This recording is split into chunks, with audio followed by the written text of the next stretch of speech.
राजन, ये घी का बर्तन नहीं है, नहीं तेल से भरा हुआ कोई पात्र है। इसमें न तो गुड़ भरा है और न ही शहद। इस बर्तन में तो भरा हुआ है जो बहुत कटु विपत्तियां देता है, दुख की ओर ले जाने वाला पेय है।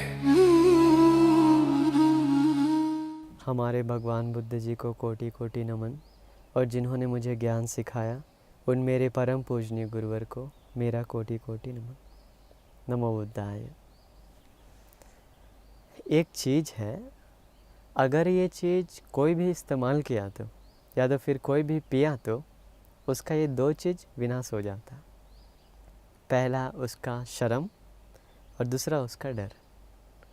भगवान बुद्ध कहते हैं जिस व्यक्ति के अंदर अगर ये दो चीज़ नहीं है तो उसका जीवन सीधा नरक की ओर झुक जाता।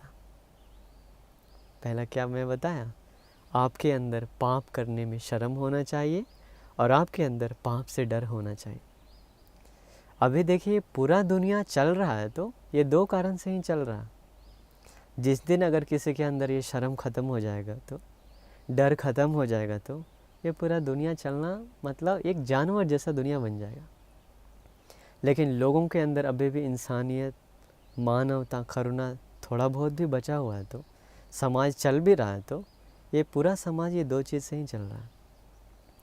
तो इसलिए आज हम जानेंगे आखिर ये पाप से लज्जा और पाप से डर कैसे लोगों का ख़त्म कर देता है। एक चीज़ पता है वो एक चीज़ क्या है? शराब। अभी आप लोग देखे होंगे जो लोग शराब पीता है उसके पास ये दो चीज़ नहीं है, ये दो चीज़ नहीं है। तो आज हम जानेंगे, भगवान बुद्ध जी ही, ये बहुत सुंदर कथा है, भगवान बुद्ध जी अपने मुख से बताएं कि कैसे ये शराब का शुरुआत हुआ, कब ये शराब पृथ्वी पे आविष्कार किया गया, तो हम जानेंगे आज। तो इसका शुरुआत ऐसे हुआ, एक दिन हमारे भगवान बुद्ध जी श्रावस्ती नगर में विराजमान थे, मतलब श्रावस्ती में रह रहे थे। तो उस समय श्रावस्ती में एक उत्सव आया, सुरा उत्सव। तो सुरा उत्सव आने के बाद अभी श्रावस्ती में लगभग 500 स्पेशल लड़कियां लोग थी, मतलब शादीशुदा स्त्री लोग। ये 500 स्त्री लोग अपने अपने घर में शराब बनाना शुरू किया। तो ये उन दिनों ऐसा दुकान में जाकर ख़रीदने से ज़्यादा लोग घर पे ही बनाता, घर पे ही वो अपना कोई तरीका होगा बनाने का, उसी तरीका सब कुछ तैयार करके 500 वो स्त्रियाँ लोग अपने अपने पति के लिए और ख़ुद के लिए वो शराब बना रही थी, वो सुरा उत्सव के लिए। तो उसी दिन विशाखा, जो भगवान बुद्ध को बहुत दान देने वाली एक उपासिका, महोपासिका, गुरु उपासिका, वो अपने वो दोस्तों से मिलने के लिए गए। अब देखिए वो जो मैं 500 आपको बता रहे हैं वो स्त्रियाँ विशाखा की सहेली है, दोस्त है। अभी कभी कभी ऐसा होता है ना, शराब भी है लेकिन वो अच्छे लोगों के साथ भी कांटेक्ट में रहता है लेकिन शराब पीने वाला है, ऐसा होता है कभी कभी। तो वो 500 स्त्रियाँ शराब बना ली। अभी अगले दिन तैयार थी वो सुरा उत्सव मनाने के लिए, अपने अपने पति को पिलाने के लिए और ख़ुद पीने के लिए। तो वो सारे 500 जो सहेली थी अचानक एक बार विशाखा के पास आई और आकर बताई, विशाखा कल सुरा उत्सव है, कल हम लोग चलेंगे क्या वो शराब पीने के लिए? अब विशाखा बोले तो 7 साल का उम्र में ही वो श्रोतापन हुई उपासिका, कभी भी अपना सिर भंग नहीं करती। वो बताए नहीं नहीं, ये गंदा चीज़ तो हम अपना ये होठों में भी वो लगाने में हमें डर लगता है, हम नहीं कभी लगाएंगे अपना होठों में भी ये चीज़। ऐसा करके उन लोग को बताएं। सहेली लोग बताई, अरे विशाखा तुम तो हमेशा दान देना ही पसंद है ना, भगवान बुद्ध को बुलाकर, भिक्षुओं को बुलाकर दान देना ही पसंद करती है ना, तुम्हारा उत्सव तो दान उत्सव ही है, लेकिन कल आने वाला सुरा उत्सव, चलो हम लोग थोड़ा सुरा पीते हैं, ऐसा करके बोली। फिर भी ये विशाखा उपासिका नहीं मानी। इसके बाद अगला दिन हुआ। अभी अगला दिन सुरा उत्सव का तैयारी है, पूरा गांव में हर जगह पे ढोल मजीरा सब पीट रहा है, बजा रहा है और सुरा पीने के लिए सब तैयार है। और उसी दिन ये विशाखा, देखिए सत्पुरुष लोगों का गुण कैसा है। कैसा भी उत्सव क्यों ना हो, कैसा भी पार्टी शार्टी क्यों ना हो, वो लोग उससे हटकर दान के लिए प्रेरित होते हैं। विशाखा वैसा थी। विशाखा सोची सुरा पीने से अच्छा हम भगवान बुद्ध को दान देंगे आज उत्सव के दिन। अपना घर पे बुलाई भगवान बुद्ध को, और भगवान बुद्ध को बहुत प्रणीत भोजन बनाकर वो भगवान बुद्ध को भोजन दान दी। अभी दान देने के बाद बाकी जो 500 सहेलियाँ थी, वो लोग तैयार है अपना घर पे वो शराब बना करके, छोटा छोटा कुछ वो बॉक्स जैसा कुछ होगा उस समय, उसमें डालकर वो अपना अपना कमर में भी वो लोग रख लिया और पति को भी पिलाया। तो अभी वो 500 लोग सीधा विशाखा के आमने सामने मिल गए। मिलने के बाद उसी समय शाम के समय ये विशाखा भगवान बुद्ध के पास आ रही थी प्रवचन सुनने के लिए। आने के बाद विशाखा कहती है, अरे सहेली दोस्तों, चलो हम लोग चलते हैं आज भगवान बुद्ध से प्रवचन सुनने के लिए, आज उत्सव का दिन है। अभी याद रखिए वो लोग छोटा छोटा वो अपना वो कमर में छुपाई हुई है वो शराब।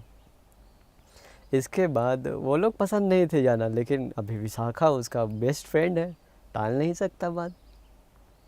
वो लोग क्या किए, विशाखा को बोली ठीक है तुम आगे चलो, हम लोग पीछे से आ रहे हैं। विशाखा धीरे धीरे आगे गई और उन लोग भी पीछे पीछे आ रहे थे। आते समय जहाँ पर ही भगवान बुद्ध का वो श्रावस्ती विहार है, जेतवन आश्रम, उसके जस्ट दरवाजे के बाहर वो लोग चुप से अपना अपना वो शराब निकाल करके पूरा मुंह में उड़ेल ली, पी लिया सब लोग। 500 स्त्रियाँ अभी पी करके आ गई वो प्रवचन सुनने के लिए भगवान बुद्ध के सामने। अभी सारा जनता लोग बैठा है, विशाखा उपासिका भी बैठी है, वो लोग भी बैठे हैं 500 लोग। भगवान बुद्ध जी अपना कुटिया से पधार रहे थे धर्मासन पे बैठने के लिए। आते समय वो जो एक शराब पी हुई थी स्त्री 500 में से एक ही स्त्री क्या की, भगवान बुद्ध को देखने के साथ पूरा जोर जोर से ताली बजाना शुरू कर दी। और एक जो स्त्री थी वो पूरा कुछ गुनगुनाने लगी गाना जैसा, और जो कुछ स्त्रियां थी वो पूरा उसी टोन के अनुसार वो हाथ पैर थिरकाते हुए नाचने लगी। और भी जो कुछ स्त्रियां थी वहाँ पे वो ज़मीन पे लेटकर पूरा गोल गोल डांस करने लगी शराब के नशे में। इतना वो मतलब कड़वा शराब का नशा करके ऐसा हुआ, वो नशा में आ गए सब। बाकी लोग जो था वो इधर उधर पटका गया गिर करके। अभी देखिए एक बात सोचने से हम लोगों को कितना अजीब लगता है ना, ये भगवान बुद्ध का आश्रम में गई, शराब पी कर गई, भगवान बुद्ध जी को देखते देखते एक नाच रही है, गा रही है, बजा रही है, पढ़ रही है इधर उधर नशे में। भगवान बुद्ध को कैसा करना आया होगा उन लोगों के प्रति? क्या लगता है उन लोगों को भगा दिए होंगे क्या? भागो भागो, यहाँ शराब पी कर आना मना, जाओ यहाँ से भागो, भगा दिए होंगे क्या? नहीं। हम लोग ऐसा कर सकते हैं? हम लोग के पास कुछ नहीं है ज्ञान। भगवान बुद्ध ही के पास है दूसरों को मन देखने का ज्ञान। वो अपने चमत्कार से देखे, अपने ज्ञान का बल से देखे इन लोगों के अंदर छुपा हुआ एक चिंगारी, ये पुण्य का बीज है इनके अंदर, पुण्य का चिंगारी है, वो भगवान बुद्ध देख लेंगे। देख करके भगवान बुद्ध उसी समय अपना चमत्कार से, अपना ध्यान का बल से, देखिए बहुत कुछ करते हैं वहाँ पर। अब ये जो सब कुछ नशे में जो स्त्रियाँ ये कर रही है, उन लोगों का नशा तोड़ने के लिए भगवान बुद्ध सीधा अपना चमत्कार से तुरंत घना अंधकार चारों तरफ फैला दी। सूरज उगा हुआ था, फिर भी भगवान बुद्ध अपना चमत्कार से पूरा अंधेरा चारों तरफ कर दिया। पूरा घना अंधेरा अंधेरा रहते समय भी इन लोगों को थोड़ा डर जैसा लगने लगा। ये 500 जो स्त्रियाँ शराब पी हुई थी, अचानक भगवान बुद्ध अपना चमत्कार से एक सिनेरू नाम का एक पर्वत है, उसी पर्वत पे चले गए आसमान में। जा करके उसी पर्वत पे बैठ गए, और बैठ करके उसी घना अंधेरा जो था उस समय, तुरंत भगवान बुद्ध अपना चमत्कार से उजाला किए चारों तरफ। केवल और केवल उन 500 स्त्रियों को भगवान बुद्ध दिख रहे हैं और कोई नहीं।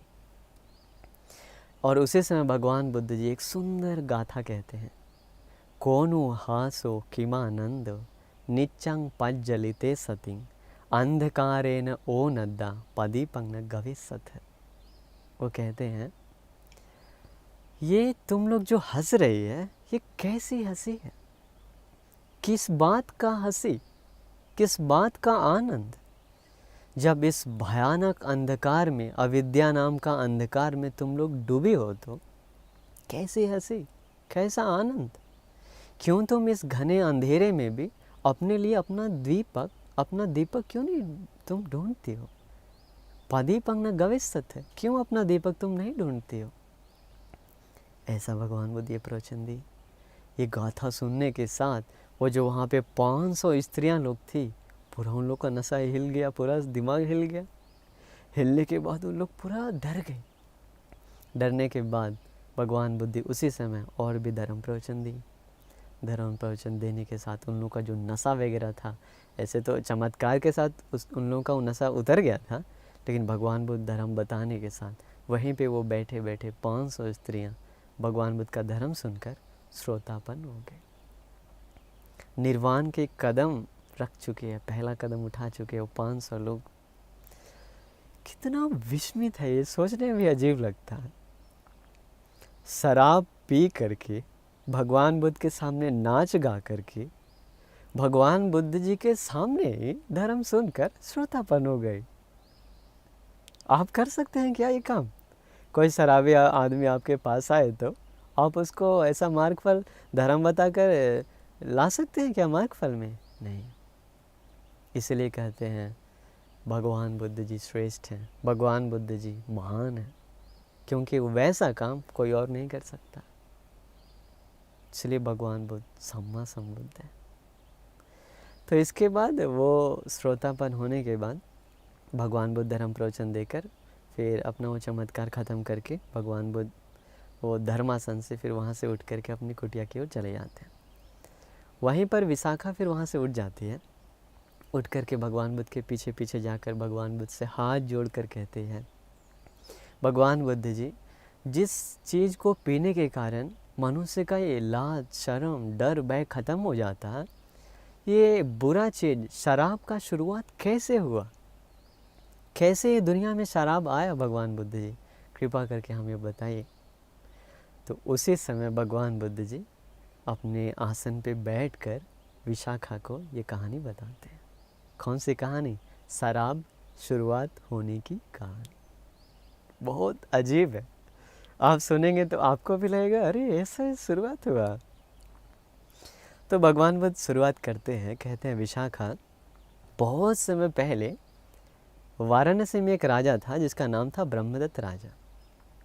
ये ब्रह्मदत्त राजा राज्य करते समय उसी वाराणसी में रहने वाला एक आदमी था। ये आदमी क्या करता है, हमेशा समय समय पे वो हिमालय के जंगलों में जाकर वो सैर करता है। उधर कुछ फल फूल है तो या तो फिर और कुछ भी है तो वो ढूंढ ढूंढ कर ये अपना नगर में लेकर के वाराणसी राज्य में लेकर आता है। तो ये जंगली आदमी मतलब शहर में ही रहने वाला है, लेकिन समय समय पे हिमालय में जाकर कुछ ढूंढता है। तो उसे ये जो व्यक्ति है, इस व्यक्ति का नाम था, इसी का नाम था सुरा। तो ये सुरा नाम का आदमी हिमालय में एक बार गया जंगलों में। तो उन दिनों हिमालय में एक बहुत बड़ा पेड़ था। ये पेड़ बहुत ऊंचा है, हट्टा कट्टा मोटा, और ये पेड़ का 3 शाखाएं हैं, 3 तरफ निकला हुआ, बहुत मोटा मोटा बड़ा बड़ा। तो जिस जहाँ से वो पेड़ का वो बंटवारा होता है, वो डाली का 3 का, वहीं पे पेड़ का बीच में जस्ट वहाँ पे बहुत बड़ा एक खड्डा था पेड़ का बीच में। वो अलग अलग 3 डालियाँ निकला, उसके बीच में वो गड्ढा बहुत बड़ा है, खड्डा। तो अचानक क्या हुआ, अभी समय समय पे उसी जो बड़ा पेड़ है उसके आसपास काफ़ी सारे पेड़ थे अलग अलग फल फूल का। तो समय के साथ आंधी तूफान आने के बाद वो जब हवा चलता है तो हवा के झोंकों से वो आसपास का जो फल का पेड़ है ना, आंवला वगैरह और भी अलग अलग जो भी कुछ है, वो फल वो हवा के झोंकों से आकर उस गड्ढे में गिर जाता। इसके बाद उन दिनों उसी जो पेड़ है, पेड़ के कुछ दूरी में एक धान का एक खेत था। तो अभी काफ़ी सारे लोग, जो आप लोग जाने तोते लोग जाते हैं उस खेत में चावल खाते हैं अपना वो चोंच से, और कुछ कुछ वो जो धान का बाली है वो लाकर उस पेड़ पे रखते हैं और रख करके उस पेड़ पे बैठकर आराम से खाते हैं। तो अभी जिस डाली पे वो तोता लोग बैठकर वो धान वो खाता है, उसका खाने के बाद उसका जो छिलका है और कुछ कुछ दाना वो चावल वाला वो सीधा ड्रॉप होता है उसी गड्ढा में, जो पेड़ का बीच में गड्ढा, उसी गड्ढा में वो गिर जाता है। गिर गया। तो अभी समय बदलते गया, फिर धीरे धीरे बारिश का मौसम आया। बारिश का मौसम में क्या हुआ, जोर से बारिश आने के कारण उसी जो खड्डा हम आपको बता रहे हैं उसमें बारिश का पानी जमा हो गया। अभी बारिश का पानी जमा होने के कारण और काफ़ी समय तक ऐसे रहते रहते के कारण क्या हुआ, एक दिन अचानक वो बहुत कड़ाके की धूप आया। मतलब बारिश का मौसम ख़त्म होने के बाद धूप आया बहुत ज़ोरों से। धूप आने के बाद वो जो अभी याद रखिए वो पानी के अंदर बहुत सारा फल है, पुराना पुराना, और कुछ धान है, चावल है, वो पुराना हो गया। धूप पड़ने के कारण वो पानी का रंग पूरा का पूरा लाल रंग हो गया, जस्ट लाइक वो मतलब एक रेड जूस जैसा, पूरा प्योर रेड। तो अभी क्या होता है, अभी उसमें स्टोर है ये नया जो एक पान बना है उसमें स्टोर है। तो अचानक कभी कभी कोई पक्षियों को प्यास लगता है, ये पक्षी लोग आकर सीधा वहाँ पे देखता है वहाँ पे पानी है, वो लोग पीता है। पीने के बाद क्या होता है, वहीं पे वो पक्षी लोग गिर जाता है। वहीं पे तोता लोग पानी पीकर नीचे पेड़ के नीचे गिर जाता है। इसके बाद कोई बंदर लोगों को प्यास लगता है, वो लोग पेड़ से इधर उधर दौड़ते समय उसको दिखाई दिया यहाँ पे पानी है, बंदर लोग भी आकर वो पानी हाथ में ऐसा करके वो लोग पीता। पीने के बाद कुछ देर के बाद दिमाग घूम जाता है, वो बंदरों का भी दिमाग घूम करके उसी पेड़ के नीचे वो लोग भी वहीं पे गिर जाता। इसके बाद ऐसे काफ़ी सारे जानवरों के साथ ऐसा हुआ। इसके बाद अभी जो मैं आपको बताया सुरा नाम का आदमी था, ये सुरा नाम का आदमी हिमालय की ओर निकला उसी समय कुछ ढूंढने के लिए। तो जब ये उसी पेड़ के थोड़ा करीब गया तो देखा बहुत सारा जानवर लोग उस पेड़ के नीचे गिरा हुआ। फिर इसको लगता है कुछ ये लोग मर गया है क्या, कोई जहर कुछ खा पी लिया है क्या। थोड़ा करीब गया, पेड़ पे चढ़ा, दिखाई दिया बहुत बड़ा खड्डा है, पूरा लाल रंग का पानी। अंदर अंदर देखा कुछ बीज गिरा हुआ है। तो समझ में आया, लगता है ये बहुत ख़तरनाक जहर है, ये पी करके ही ये लोग ज़रूर मर गया। लेकिन थोड़ा देर वहाँ पे पेड़ के आसपास उतर करके वो घूमते गया और कुछ खोजते हुए। अचानक कुछ देरों के बाद वो देखा जो तोता पक्षी वगैरह गिरा हुआ था वापस वो हिलने डुलने लगा। हिल डोल करके वो लोग पंख फैलाते फड़फड़ाते हुए आसमान मुड़ गया। जो बंदर लोग वहाँ पे गिरा हुआ था वो बंदर लोग भी हाथ पर इधर उधर डुलाते हुए उठ गया और दौड़ करके भागे इधर उधर। तो ये दूर से जो देख रहा था ये सुरा नाम का आदमी, इसको समझ में आ गया ये तो जहर नहीं हो सकता। अगर ये जहर होता तो ये लोग मरना चाहिए था। ये तो फिर उठ गया। ये गया सीधा वापस उस पेड़ के पास, थोड़ा सा अपना हाथ से ऐसा पानी लिया, लेकर थोड़ा सा पिया। पीने के साथ पीने वालों को ही पता होगा क्या होता है, दिमाग घूम गया। दिमाग घूमने के बाद वो भी पूरा चक्कर ऐसा उसको लगने लगा। अभी उसका मन में आया वो मांस खाने का मन आया। तो वहाँ पे कुछ और भी पक्षी था जो अभी तक नशा में गिरा हुआ था। ये क्या किया, सुरा नाम का आदमी आग जलाकर वो पक्षियों का पंख वगैरह तोड़कर उसको हत्या करके मार करके वो आग में पकाकर वो मांस उन लोगों का खाया। इसके बाद इसको ये नशा बहुत आनंद लग रहा, मज़ा लग रहा। ये क्या किया, बगल में बांस का पेड़ था, उसी बांस का पेड़ को काटा और एक जहाँ पे उसका वो गांठ होता है वो गांठ के पास से उधर काट करके जस्ट लाइक कप जैसा एक बनाया और बनाकर उस वो जो खड्डा था पेड़ का उसमें डाल कर ऐसे वो खड्डा में से वो शराब ले लिया। वो ले करके अब ये जो सुरा नाम का आदमी है इसको पता है हर एरिया में कौन किधर क्या रहता है। तो जस्ट उसी पेड़ के आसपास एक छोटा सा एक आश्रम था। उसी आश्रम में एक वारुण नाम का एक ऋषि जी रहते थे। तो अब ये सूरा कभी भी हिमालय इस तरफ आता है तो हमेशा वो ऋषि जी से मिलता है, कुछ फल फूल ला कर देता है। तो इस बार सोचा मैं ऋषि जी के पास जाऊंगा तो यही उनको दूंगा। जो पुराना कुछ मांस बचा हुआ था जला हुआ, वो भी ले लिया। ले करके गया ऋषि जी के पास और बताया, ये देखिए ऋषि जी, आज मैं आपके लिए एक बहुत बड़ा एक तोहफा लेकर आया हूँ। आप इसको पिएंगे तो आपका पूरा जीवन बदल जाएगा, थोड़ा ट्राई तो करिए। दिया, बहुत सारा ले गया था, खुद के लिए भी उसके लिए भी। वो बांस का था, उसमें ऐसा ऋषि जी थोड़ा सा चखा। चखने के साथ ऋषि जी का भी दिमाग घूम गया। वो सोचा, अरे इतना टेस्टी तो मैंने कभी पिया नहीं, ये ज़रूर बहुत अच्छा चीज़ है। मांस खाने का मन आया ऋषि जी को, वो भी वो तोता का जला हुआ मांस खाया। ऐसे करते गया तो भगवान बुद्ध कहते हैं, सुरा नाम का व्यक्ति उस शराब को पहली बार देखा, इसलिए उस पेय को, उस पीने वाला चीज़ को सुरा नाम पड़ गया। और दूसरी बार उस सुरा को पिया है वारुण नाम का ऋषि, इसलिए सुरा को, शराब को कभी कभी वारुणी भी कहते हैं। तो ऐसा होने के बाद अभी ये जो सुरा है और वारुणी ऋषि जी है, इन लोगों को बहुत मज़ा आ रहा है, खुशी आ रहा है। ये सोच रहा है हम सबको ये चीज़ बताएंगे। ऋषि जी बताया ऐसा है तो हम लोग सीधा वाराणसी राजा के पास चलते हैं, जाकर उनको ये टेस्ट करवाते हैं। राजा बहुत धन देगा, खुश हुआ। इसके बाद ये दोनों लोग जो वहाँ पे बांस का था, वो गांठ, उसमें वैसा ही कुछ कप वगैरह काट कर अपना पीठ में बांध कर ले गया सीधा राजा के पास। सैनिकों को बताया, जाओ जाकर महाराज को बताओ, हिमालय से एक सुरा नाम का व्यक्ति और एक वारुण ऋषि जी आए हैं, आपके लिए एक बहुत खास एक पेय पदार्थ लेकर आए हैं। सैनिक लोग बताया, राजा बुलाया, अंदर गया, खोल करके दिया राजा को पीने के लिए। राजा थोड़ा सा अपना होठ में सटाया, सटाने के साथ जीवन में कभी भी वो ऐसा कुछ पिया नहीं था। और मन किया और मांगा, जो भी था पूरा पिया, जो भी था सब खत्म हो गया वहाँ पे। इसके बाद राजा को मांस खाने का मन किया तो मांस भी उसको दिया। अभी राजा ये खाने पीने के बाद उसको इतना मज़ा आया शराब पीकर, वो सोचा, अरे वाह, ऐसा है तो हम इधर पूरा सबको देंगे।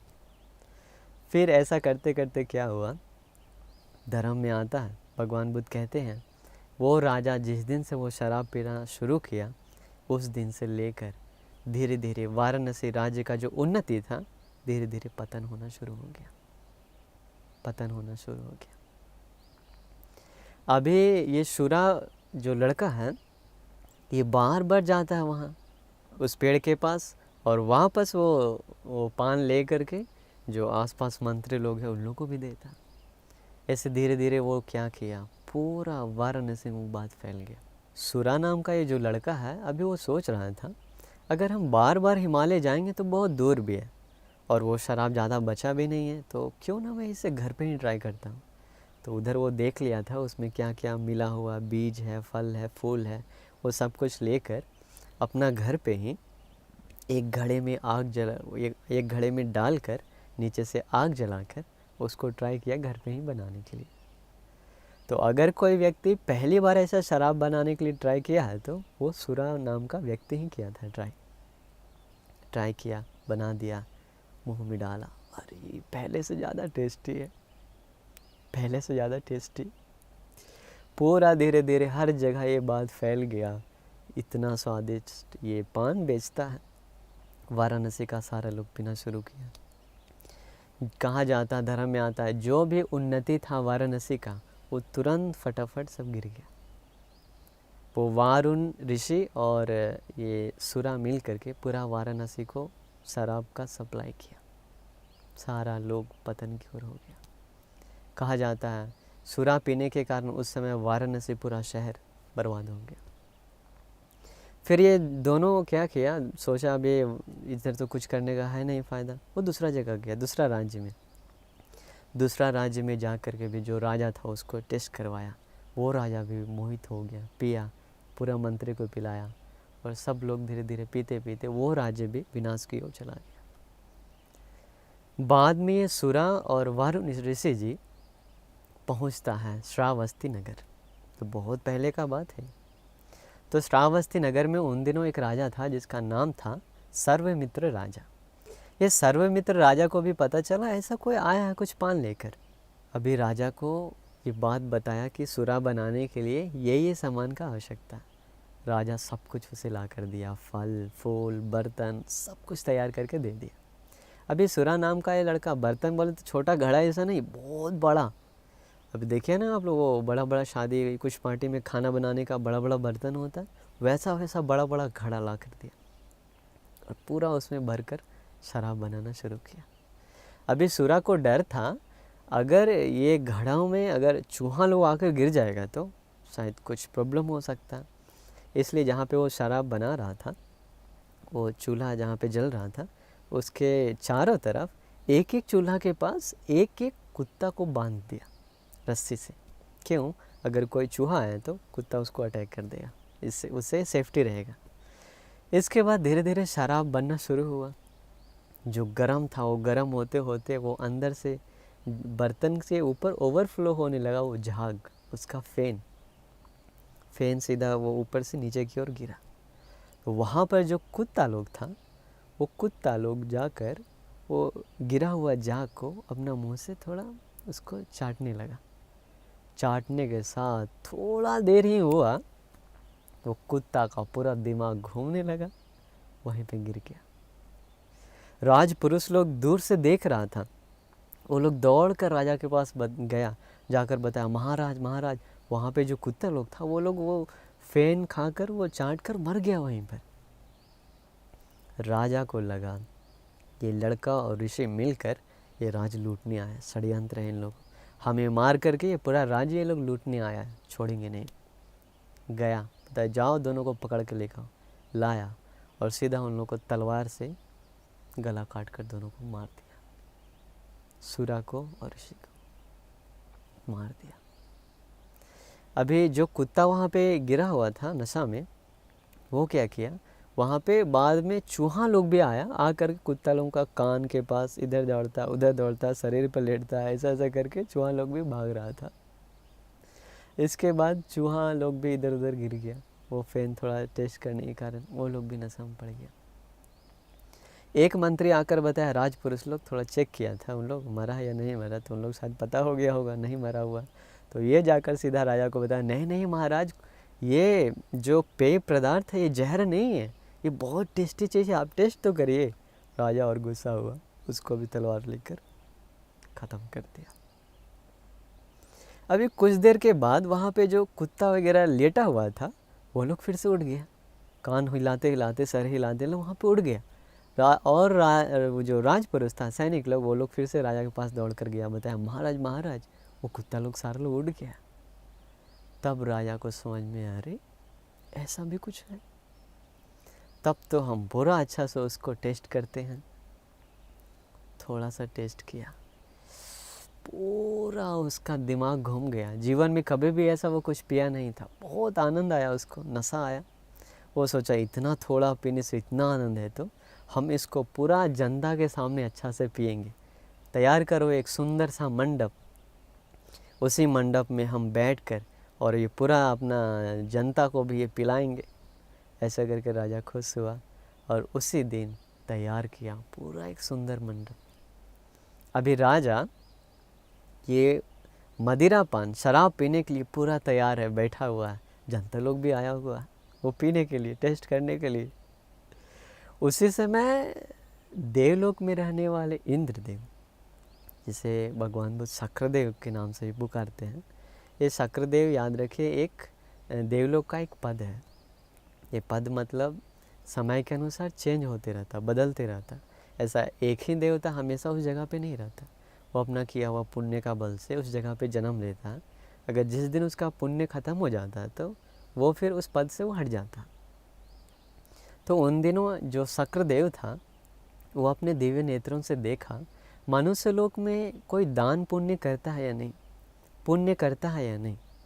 तो जब वो धरती पे नज़र फिराया तो दिखाई दिया श्रावस्ती में बहुत बड़ा एक राजा, सर्वमित्र नाम का राजा, खुद और अपने जनता को एक बहुत जहर से भी ज़्यादा जहर, महाजहर अपना सबको पिलाने जा रहा। ये शराब, अगर ये शराब पीना शुरू किया तो सबका जीवन बर्बाद हो जाएगा।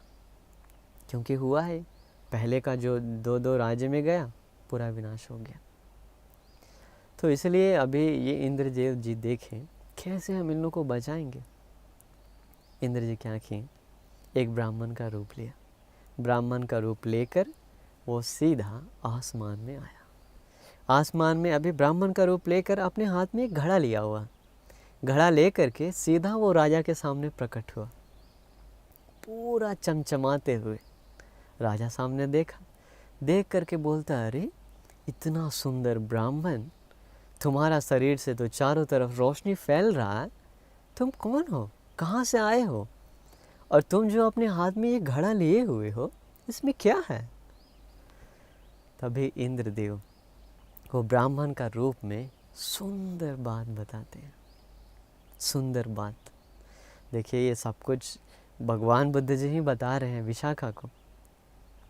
तो उसमें इंद्र जी उसमें पूरा लंबा एक विस्तार करते हैं, ये शराब पीने का दुष्परिणाम क्या है। उसमें कहते हैं, महाराज मेरे इस घड़े में ना तो तेल है, ना घी है, ना गुड़ है। इस घड़े में वो है जो सबका विनाश करने वाला चीज़ है। अगर आप चाहें तो इसे खरीद लीजिए। इस घड़े में वो चीज़ है जिसे पीने के बाद लोग नशे में आ करके जगह जगह गिर जाता है। कभी नाले में, कभी पर्वत के ऊपर से नीचे गिर जाता है, कभी इधर उधर गिर जाता है। तो जो चीज़ पी कर लोग इधर उधर गिर जाता है वही इस घड़े में है। आप चाहे तो खरीदिए इसे। ऐसा बहुत सारा शराब का दुष्परिणाम बता करके वहाँ पे शक्रदेवेंद्र जी वो बात कहते हैं। तो उस समय शराब का काफ़ी सारा दुष्परिणाम वो शक्रदेवेंद्र जी बताएं। तो सारा दुष्परिणाम आप वीडियो का अंत में सुन सकते हैं ऑडियो के ज़रिए। तो देखिए फिर ऐसा बहुत सारा वो दुष्परिणाम बताने के कारण राजा को होश आता।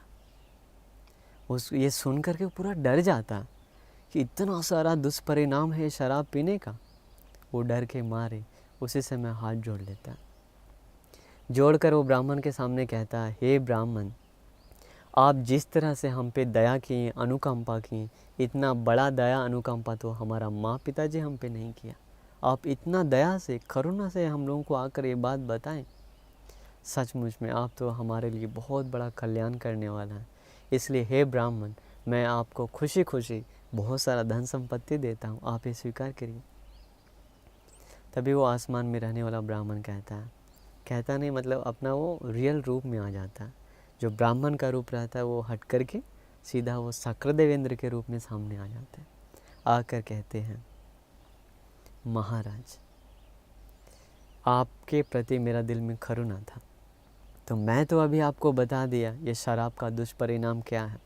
आप ये दुष्परिणाम जान लीजिए और जान करके ही इससे दूर हो जाइए। क्योंकि जो व्यक्ति ये शराब पान से, मदिरा पान से दूर हो गया तो उसका जीवन दिन प्रतिदिन उन्नति की ओर ही गया। तो ऐसा ये बात बताने के बाद वो जो राजा था वो समझ गया, डर गया शराब पीने से। उसी समय क्या करता, जो बड़ा बड़ा बर्तन में शराब बनवाया था वो डंडा, मोटा डंडा लेकर सारा बर्तन को फोड़ दिया, सारा इधर उधर बह गया, सब खत्म शराब। लेकिन वहाँ पे था कुछ कुछ शराबी लोग जिसको उसको टेस्ट लग चुका था। वो लोग क्या क्या तरीका जान लिया, कैसे बनता है, क्या बनता है, सब कुछ सीख कर वो श्रावस्ती नगर से वो लोग दूर भाग करके उसी समय जगह जगह पे जाकर वो लोग फिर ये शराब बनाने का जो तरीका है सबको बताते बताते आज तक जो लोग दुनिया में शराब बेच रहा है और पी रहा है वो उसी का शुरुआत से आ रहा, वहीं से उसका शुरुआत हुआ। तो देखिए शराब का शुरुआत ऐसा हुआ है, अभी उसके कारण ही हर जगह ये शराब फैल चुका है। तो ये फिर, लेकिन उस समय जो सर्वमित्र राजा था वो सब कुछ ख़त्म कर दिया अपना राज्य में, किसी को पीने नहीं दिया, क्यों जानता था शराब पीने का ख़तरा क्या है। तो इसलिए आप ये बात याद रखिए कि हम तो जस्ट आपको बता दें शराब का शुरुआत कैसा है, लेकिन इससे ज़्यादा मायने रखता है ये शराब का दुष्परिणाम। शराब पीने से कितना मन दुर्बल हो जाता है, यहाँ तक कि अपना माँ बहन को भी पहचान नहीं पाता। पत्नी समझ कर माँ को पकड़ लेता है, सास को पकड़ लेता है। कितना ये शराब नशा में डुबा देता है। कभी कभी अपना पहना हुआ कपड़ा भी खोल देता है सबके सामने शराब के नशे में। कितना अमीर अमीर लोग चुटकी भर में गरीब हो गए शराब पी कर, नशा करके। आप देखे होंगे अपने आसपास कितना जल्दी गरीब हो जाता है। तो इसलिए आप ये बात याद रखिए कि भगवान बुद्ध ये बात ही बताए हैं। तो ये पूरा घटना भगवान बुद्ध विशाखा को बता रहे थे। तो अंत में भगवान बुद्ध कहते हैं, विशाखा, उस समय जो सर्वमित्र नाम का जो राजा था, वो राजा कोई और नहीं, हमारे आनंद बंते जी ही थे।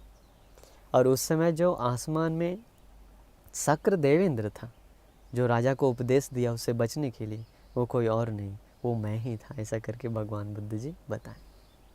तो देखिए भगवान बुद्ध जी उस समय देवता बन करके भी लोगों को कितना करुणा था उसके अंदर, वो पाप से बचाने का। हमेशा उनके अंदर एक था, लोग पुण्य करे, दान करे और देवलोक में जन्म ले, सुख भोगे। कभी भी वो नहीं चाहते थे एक व्यक्ति भी नरक में जाए, एक व्यक्ति भी जानवर योनि में जाए, कभी भी वो नहीं चाहते थे। उनका करुणा ऐसा था। तो इसलिए हम सोचते हैं अभी आप लोगों को नॉर्मल समझ में आ गया होगा ये शराब का शुरुआत कैसे हुआ और ये कहानी भगवान बुद्ध जी कैसे बताएं। तो अभी जाते जाते आप याद ज़रूर से इस शराब का पूरा दुष्परिणाम सुनते जाइए, क्योंकि आपके लिए बहुत ज़रूरी होगा। और जो शराब पीते हैं वो छोड़ भी पाएंगे बात सुन करके। तो आप लोग ये सुनिए, आप सभी लोगों को नमो बुद्धाय। शराब के भयानक दुष्परिणाम। शक्रदेव ने शराब के भयानक दुष्परिणामों को दिखाते हुए ये गाथाएं कहीं। राजन, ये घी का बर्तन नहीं है, नहीं तेल से भरा हुआ कोई पात्र है। इसमें न तो गुड़ भरा है और न ही शहद। इस बर्तन में तो भरा हुआ है जो बहुत कटु विपत्तियां देता है, दुख की ओर ले जाने वाला पेय है। जो शराब पीकर जमीन पर लौट जाता है, गड्ढे, खाई और गुफा में जा गिरता है, बिना होश के कूड़े और कीचड़ के गड्ढे में गिरता है और न खाने योग्य गंदगी भी खा लेता है। उसी शराब से ये बर्तन भरा है, इसे खरीद लो। जो शराब पीकर मन पर से नियंत्रण खो देता है, कूड़ा खाकर घूमने वाले बैल की तरह लड़खड़ाता चलता है, अनाथ की तरह दूसरों के गाने गाता है, नशा में स्थान स्थान न देखकर नाचता है, उसी शराब से ये बर्तन भरा है, इसे खरीद लो। जो शराब पीकर नग्न तपस्वी की तरह निर्लज्ज होकर सड़क पर नग्न घूमता है, होश खोकर गिरी हुई जगह पर बहुत देर तक सोता रहता है, उसी शराब से ये बर्तन भरा है, इसे खरीद लो। जो शराब पीकर मतवाला होकर फिर खड़ा होता है, सिर घुमाता है, दोनों हाथ हिलाता है और लकड़ी की मूर्ति की तरह पागलपन में नाचता है, उसी शराब से ये बर्तन भरा है, इसे खरीद लो। जो शराब पीकर आग से जले हुए की तरह विलाप करता हुआ और करहाता हुआ सोता है, यदि सियार भी आकर उसे सूंघते हैं और यदि वो यातना और बंधन में फंसकर सुख से वंचित हो जाता है, उसी शराब से ये बर्तन भरा है, इसे खरीद लो। जो शराब पीकर न कहने योग्य बातें भी कह देता है, सभा के बीच अपने वस्त्र तक फाड़ लेता है, उल्टी करके उसी में पड़ा रहता है। उसी शराब से ये बर्तन भरा है, इसे खरीद लो। जो शराब पीकर स्वयं को बहुत ऊंचा समझता है, बिगड़ी हुई लाल आंखों से पूरी पृथ्वी मेरी है कहता है, और कहता है कि चारों दिशाओं का अधिपति भी मेरे समान नहीं है। उसी शराब से ये बर्तन भरा है, इसे खरीद लो। जो शराब पीकर अभिमानी मनुष्य और अभिमानी हो जाता है, झगड़ा करता है और चुगली करता है, स्वयं बदसूरत होकर और नग्न होकर भाग जाता है, जहां चोर और लंपट हमेशा निवास करते हैं, उसी शराब से ये बर्तन भरा है, इसे खरीद लो। शराब पीने से पहले विकसित हुए परिवार, इकट्ठे हुए कई हजारों की धन संपत्ति, यदि शराब पीने से वो सब नष्ट और बर्बाद हो जाता है, उसी शराब से ये बर्तन भरा है, इसे खरीद लो। शराब पीने से पहले रहने के महल थे, धन धान्य सोना चांदी खेत, गाय और भैंस भी थी, रिश्तेदारों के साथ धनवान और गर्व से रहते थे। यदि ये सब कुछ नष्ट और बर्बाद करने वाली कोई चीज है, उसी शराब से ये बर्तन भरा है, इसे खरीद लो। जो शराब पीकर दुष्ट हो गया, ऐसा पुरुष माता पिता को भी गाली देता है और पत्नी समझकर सास को गले लगा लेता है, पत्नी समझकर बहू को भी गले लगा लेता है। उसी शराब से ये बर्तन भरा है, इसे खरीद लो। जो शराब पीकर दुष्ट हो गई, ऐसी स्त्री ससुर और पति को भी गाली देती है, दासों और पास बैठे अतिथि को पहचान नहीं पाती और पति समझकर उन्हें गले लगा लेती है। उसी शराब से ये बर्तन भरा है, इसे खरीद लो। जो शराब पीकर नशा में मोहित होकर शीलवान भिक्षुओं और ब्राह्मणों को भी कष्ट पहुंचाता है और इस कारण वो नरक में जन्म लेता है, उसी शराब से ये बर्तन भरा है, इसे खरीद लो। जो शराब पीकर मन, शरीर और वचन से दुराचार में लग जाता है और दुराचार करके नरक में दुख भोगता है, उसी शराब से ये बर्तन भरा है, इसे खरीद लो। जो व्यक्ति सोने के लिए भी पहले झूठ नहीं बोलता था, यदि वो शराब पीकर आसानी से झूठ बोलता है, उसी शराब से ये बर्तन भरा है, इसे खरीद लो। जिस व्यक्ति को जल्दी संदेश लेकर जाना चाहे, यदि वो शराब पीकर वहां जाने में देर करता है और जो सुना है उसे ठीक से बता नहीं पाता, अनाप शनाप बकवास करता है और पागलपन की बातें करता है, उसी शराब से ये बर्तन भरा है, इसे खरीद लो। जो व्यक्ति लज्जा और भय के साथ सम्मानजनक जीवन जीता था, यदि वो शराब पीकर निर्लज्ज होकर व्यवहार करता है, विद्वान होने पर भी नशे की बेहोशी में बहुत बकवास करता है, उसी शराब से ये बर्तन भरा है, इसे खरीद लो। जो शराब पीकर एक ही ढेर पर लेटे हुए सुअरों की तरह नीच लोगों के साथ एक ही ढेर पर लेटकर सोता है और बदसूरती तथा अपमान का शिकार होता है। उसी शराब से ये बर्तन भरा है, इसे खरीद लो।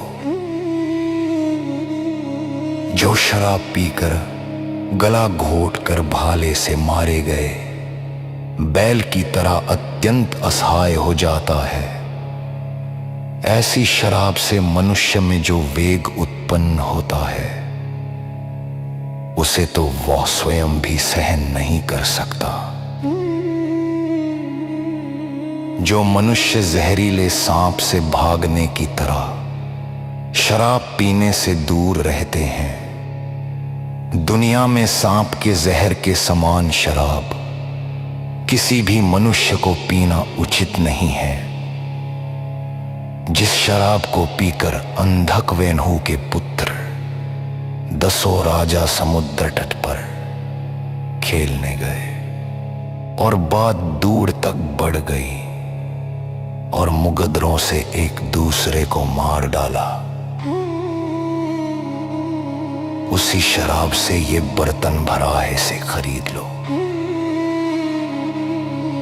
जो पहले देवता थे उन्होंने जिस शराब को पीकर प्रमाद में पड़कर तावतिन स्वर्ग से च्युत हुए और हमेशा असुर कहलाए, ऐसे अर्थ को नष्ट करने वाले, मदिरा को जानने वाले आप जैसे राजा कैसे निर्लज्ज होकर इसे पी सकते हैं।